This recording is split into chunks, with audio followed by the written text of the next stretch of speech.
commences par prendre Paul Verhoeven qui vient de terminer Robocop. Tu rajoutes à ça Arnold Schwarzenegger dans ses meilleures années. Un scénario qui mélange des idées implantées et la réalité. Un univers où tu peux aller en vacances sur les anneaux de Saturne ou combattre la rébellion sur Mars. Aujourd'hui, à revue de 1990, Total Recall. Et ça commence maintenant.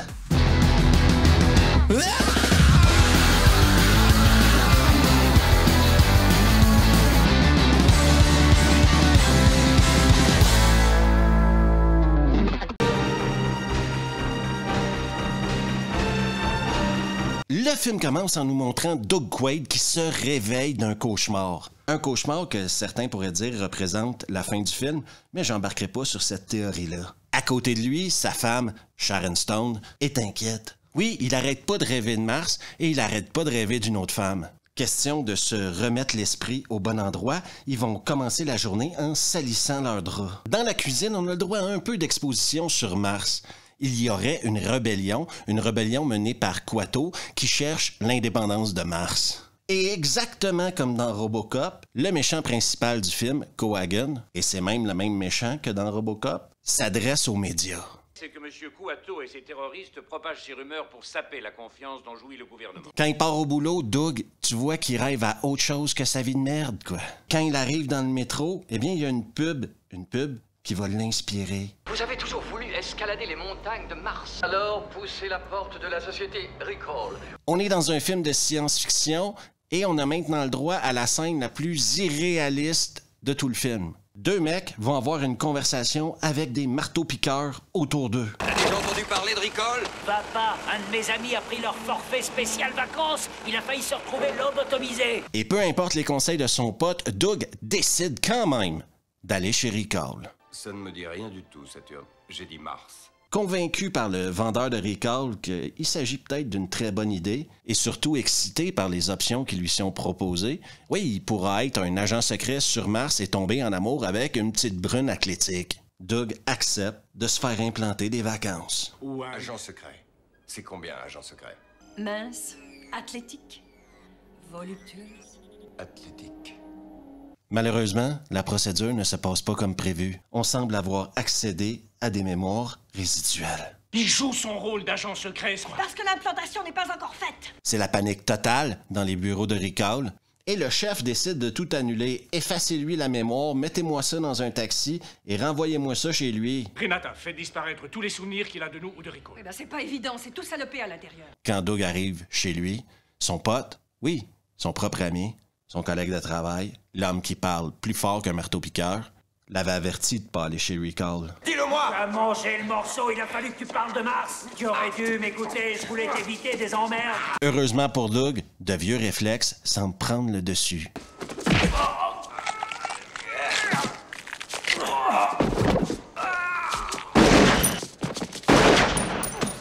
Faut avouer que quand Doug va arriver chez lui, parler de tout ça à Sharon, sa femme, il va passer pour un grand malade. Mais je suis allé chez Recall après avoir quitté le Tu boulot. es allé chez ces trafiqueurs de Mais ménages? laisse-moi finir. Par contre, le problème avec les paranos, c'est que parfois, ils ont raison de l'être.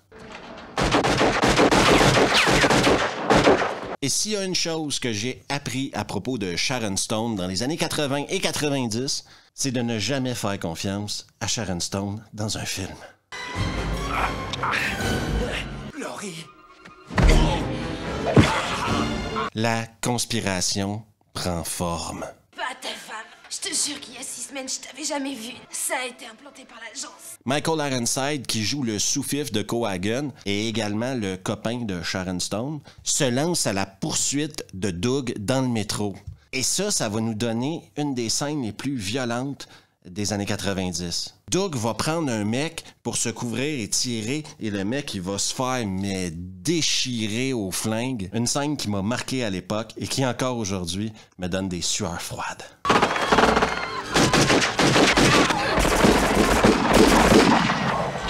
Cohagen, le patron d'Ironside, veut Quaid vivant.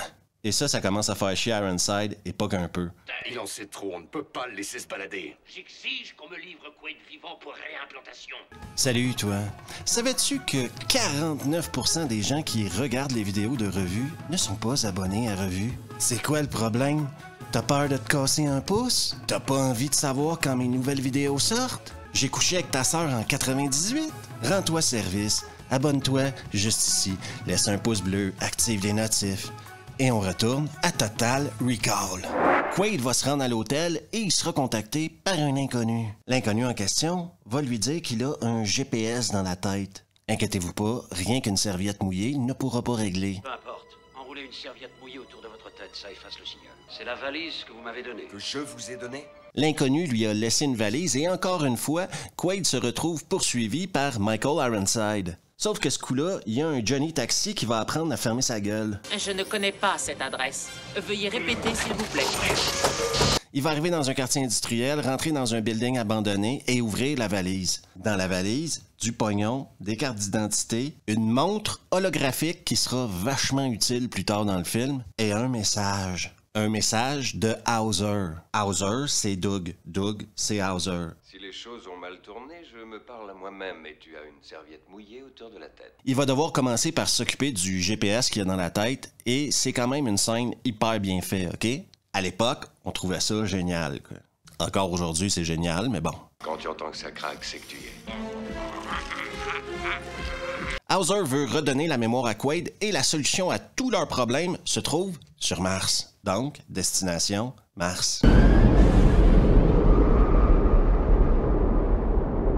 On enchaîne avec un autre moment culte du film où Doug Quaid se retrouve aux douanes. Sauf qu'il est camouflé en bonne femme. 2 semaines. 2 semaines. Et cette scène-là est juste fantastique.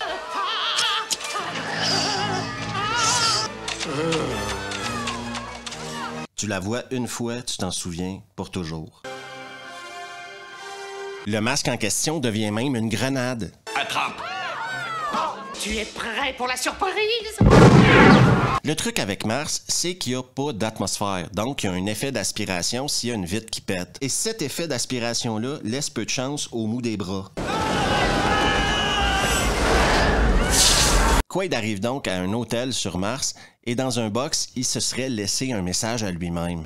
Un message qui le mènerait vers un bar à putes, le bar de la dernière chance, où il devra contacter une femme, Melina. Destination Vénusville avec son nouveau pote, un chauffeur de taxi nommé Benny.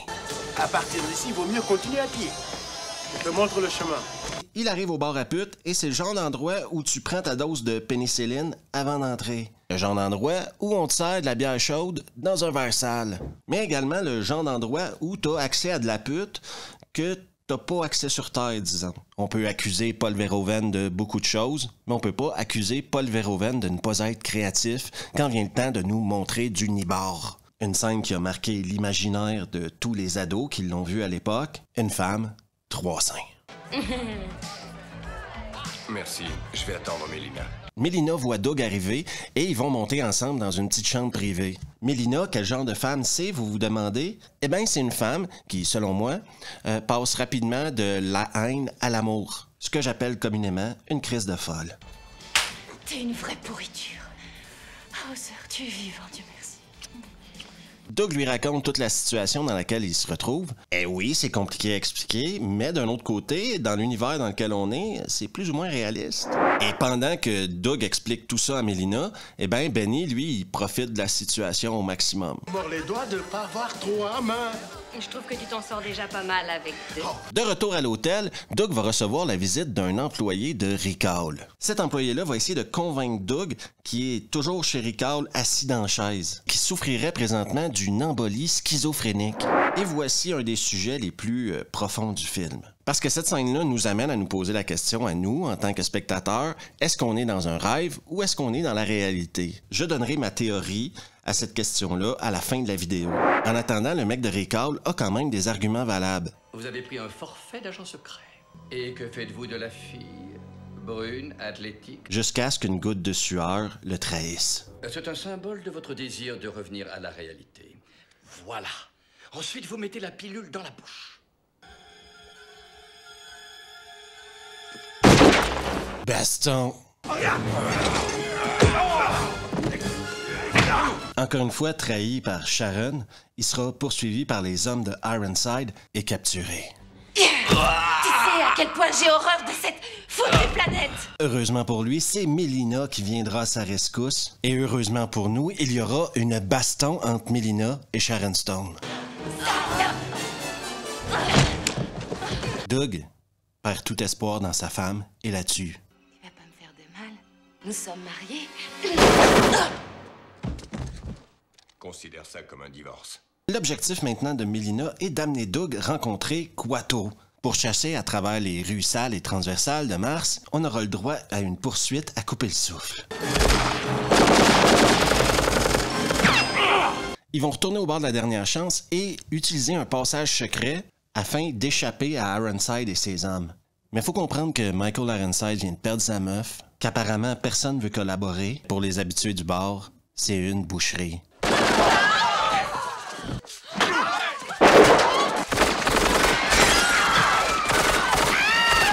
Cohagen, lui, va aller encore plus loin en coupant l'air dans le secteur au complet. Un génocide de mutants. Melina et Doug finiront par tomber sur les hommes de Kuato et on apprendra que Benny est un mutant. Encore une fois, un effet exceptionnellement bien fait dans le film. Je suis de votre côté. Doug va rencontrer Kuato. Kuato, vous allez voir, c'est un mec qui sort du bide d'un autre mec. On n'a plus d'idées comme ça dans les films aujourd'hui. Tout est tellement aseptisé. Nostalgie, quand tu me tiens. Ouvrez votre âme. Ouvrez votre âme. Ouvrez votre âme. Et grâce au pouvoir de Kuato, Doug se souvient. Sa mémoire revient. Et dans sa mémoire, la solution à tous les problèmes sur Mars. Un générateur d'atmosphère. Créé par une race extraterrestre qu'on ne connaît pas, qui était là il y a 1,5 milliard d'années.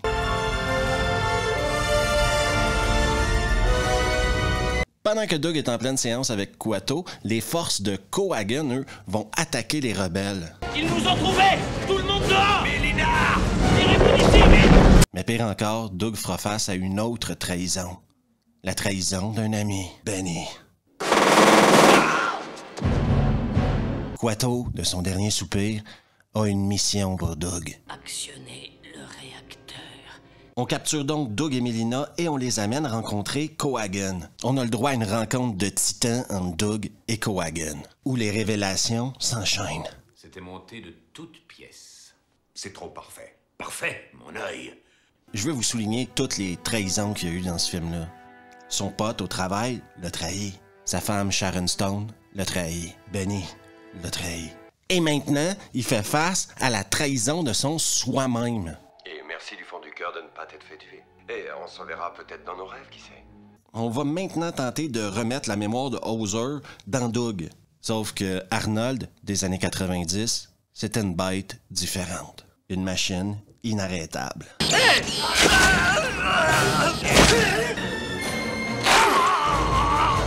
Dans le quartier des putes, c'est la merde. Il reste plus qu'une heure d'oxygène. Doug et Melina sont en route vers le réacteur quand ils vont tomber sur Benny. Et s'il y a une chose que tu payes cher dans les films d'Arnold, c'est les trahisons. Benny va goûter au marteau-piqueur. Melina et Doug arrivent au réacteur et souvenez-vous de la montre holographique qu'il a eue plus tôt. Eh bien, la montre holographique va faire le boulot, quoi. C'est vachement pratique dans ce genre de situation-là.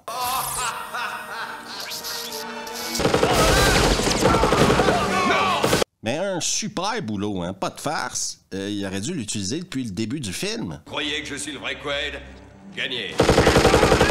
Duel entre Doug et Ironside sur un mont de charge. Et Ironside va avoir la mort qu'il mérite. On se verra à la fête, Richter. Devant la machine qui permet d'activer le réacteur, Doug sera confronté par Cohagen. Mais Melina va encore lui sauver les miches. Coincé dans un effet de succion, oui, à force de faire péter des trucs puis de tirer au fusil partout, Tu finis par péter des vitres et ça crée un effet de succion. Doug va puiser au fond de lui-même et surtout, grâce à la force de ses avant-bras, va réussir à activer la machine. La machine sera-t-elle capable de donner une atmosphère à Mars capable de soutenir la vie humaine? La tension est à son comble. Au loin, un ciel bleu. Et c'est la fin de Total Recall.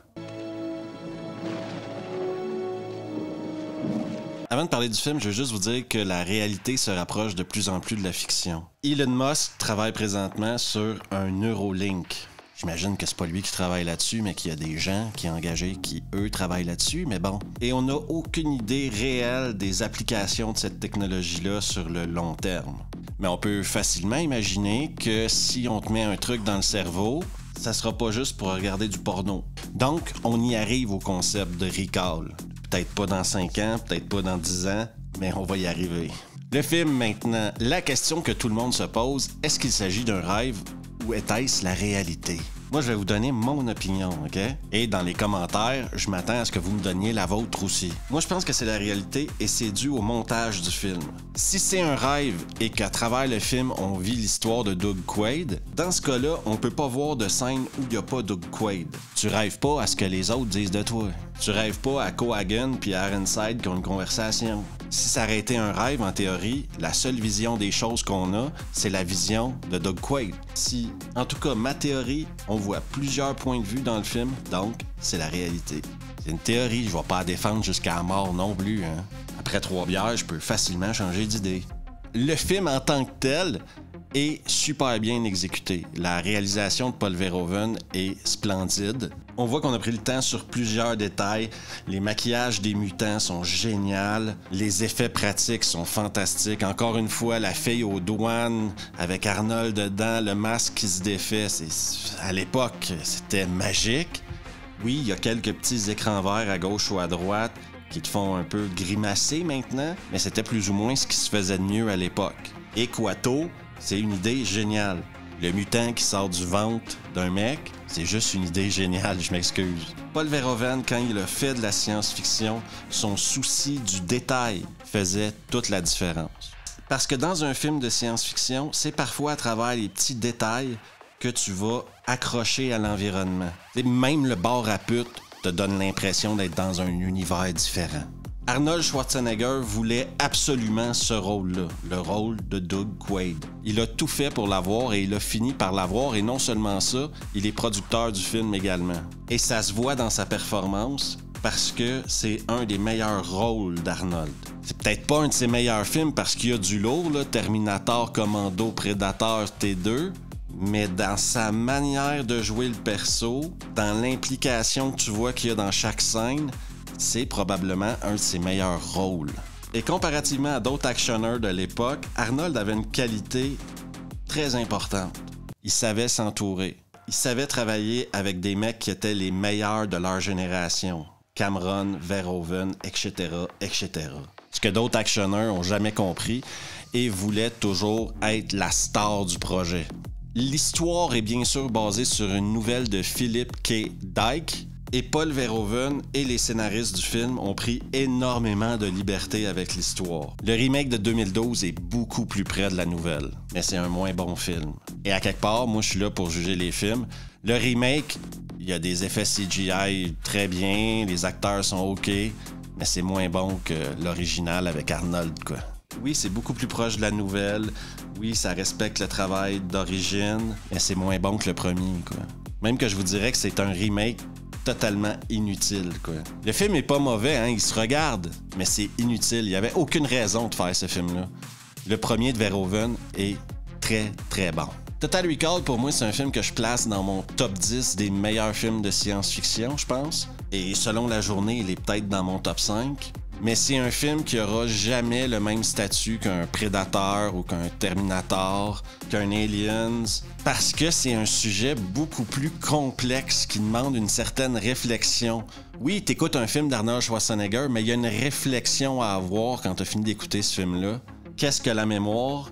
Qu'est-ce qui m'appartient? Et surtout, si on pouvait m'enlever des trucs ou m'en rajouter, est-ce que je le ferais?